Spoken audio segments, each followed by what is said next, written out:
Bocah yang bernama John ini sedang berenang. Tiba-tiba dia melihat di kejauhan ada sesuatu yang bersinar. Karena penasaran dia datang ke pulau itu. Dia memanjat batu tanpa takut. Akhirnya menemukan asal-usul sinar tersebut. Ternyata sebuah permata merah. Di atasnya terdapat sebuah telur. John mengangkat telur. Disentuhnya dengan pelan. Telur itu malah retak. Keluar seekor kura-kura kecil. Dia meletakkan kura-kura itu di telapak tangannya. Mata hitamnya kelihatan sangat hidup. Berbeda dengan kura-kura lainnya. Bagian perutnya terdapat garis merah. John sangat menyukainya. Dia membawa permata dan kura-kura itu ke rumahnya. Bahkan memberi nama pada kura-kura itu. Malam hari John tidur di samping kura-kura itu. Keesokan hari dia melihat kura-kura itu sudah membesar. Sangat ajaib. Di saat ini ayahnya datang untuk membersihkan kamar. John segera menutupi kura-kura dengan selimut. Bahkan berbohong kepada ayahnya. Pihak sekolah mewajibkan mereka membersihkan kamar sendiri. Ayahnya ingin menyuci selimut. John ingin menghentikannya. Dia segera mengambil kembali selimut. Malah tidak melihat kura-kura itu. Di saat ini John melihat kura-kura itu terbang di belakang ayahnya. John sangat terkejut. Di saat ini tetangganya Jenny sedang membuka jendela. Terkejut karena melihat kura-kura itu. Sang ayah segera menanyakan Jenny. John memberi isyarat pada Jenny untuk diam. Jenny pun membantu menjaga rahasianya. Setelah ayahnya keluar, John mengeluarkan kura-kura itu, dan heran melihatnya terbang. John berencana melepaskannya ke lautan. Saat menoleh ke belakang, terlihat kura-kura itu mengikutinya. Agar tidak diikuti, John bersembunyi di sebuah rumah. Tetapi saat dia ingin pergi, terlihat kura-kura itu lagi. Di saat ini sebuah mobil dengan cepat berjalan mendekat. Hampir saja ditabrak. John berlari menolong kura-kura itu. Karena kasihan, John membawanya pulang lagi. Saat John sekolah, kura-kura itu diletakkan di restoran ayahnya.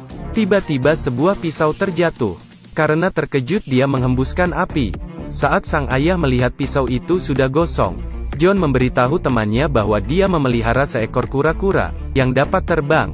Temannya merasa dia berbohong. Tetapi saat mereka melihat kura-kura itu mereka pun terkejut.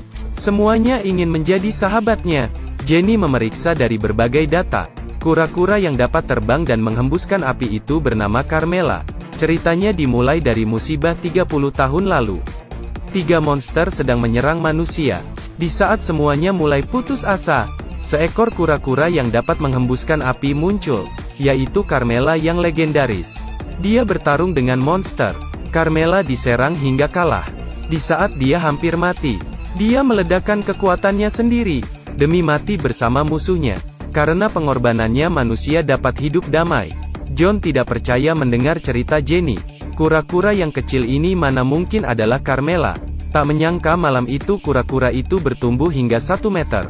John bingung karena tidak dapat menyembunyikannya lagi. Dia segera meminta bantuan temannya. Mereka memindahkan kura-kura ke sebuah rumah kayu di tepi pantai. Lalu mereka pergi melihatnya tiap hari. Suatu pagi John mendengar bahwa Jenny sakit parah. Harus segera dioperasikan. Dia memberikan permata kura-kura itu pada Jenny, berharap dapat segera sembuh. Di saat itu juga terjadi bencana di perairan dekat desa. Ahli menginvestigasi bahwa kemungkinan terkait dengan makhluk raksasa di laut. Sepertinya kura-kura itu juga merasakan sesuatu. Keesokan hari John datang ke rumah kayu itu. Tidak menemukan kura-kura. John segera meminta bantuan temannya untuk mencari. Sirine pertahanan udara berbunyi. Masyarakat desa segera melarikan diri. Ternyata ada monster yang muncul di desa itu. Monster itu sangat besar. Masyarakat dijadikannya sebagai makanan.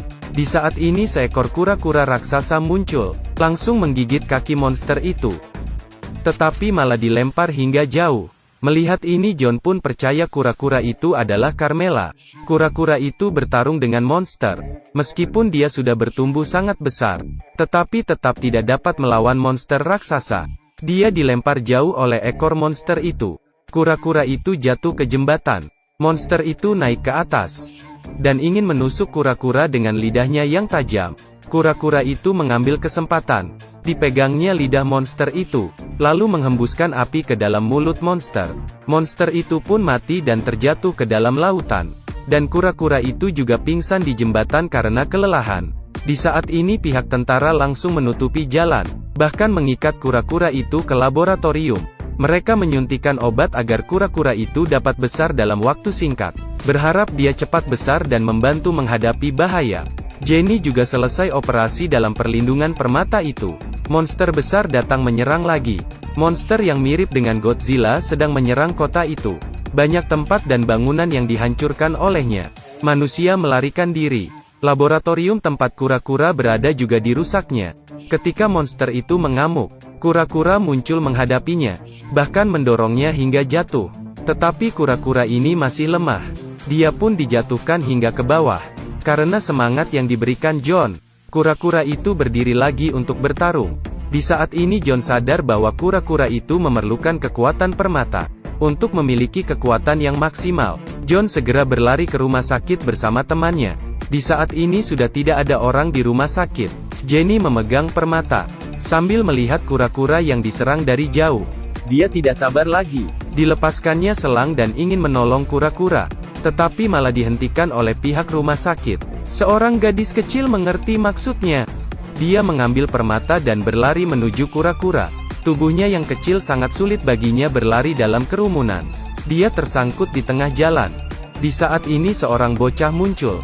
Dikeluarkan tangannya untuk mengambil permata itu. Berlari ke arah kura-kura. Beginilah anak-anak kecil ini mengoper permata menuju kura-kura. Kura-kura ini terus kalah dan dilempar jauh oleh monster. Bahkan tersangkut di dalam gedung. Monster berjalan mendekatinya.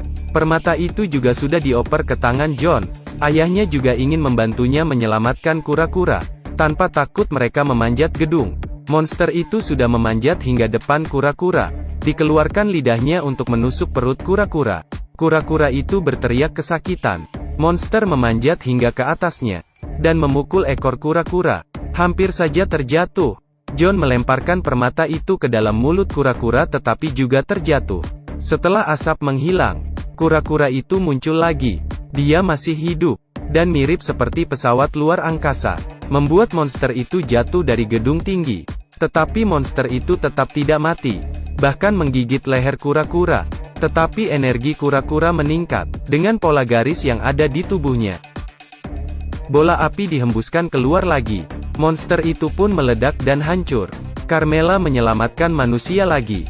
Saat tentara melihat tetap saja ingin mengontrol Carmela. Tetapi John dan para anak kecil lainnya berbaris menutupi.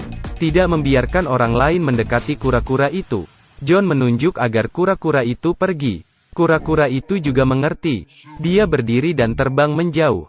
Meskipun dia pergi, tetapi semua orang tahu, jika mereka menghadapi bahaya, Carmela akan muncul di depan mereka lagi.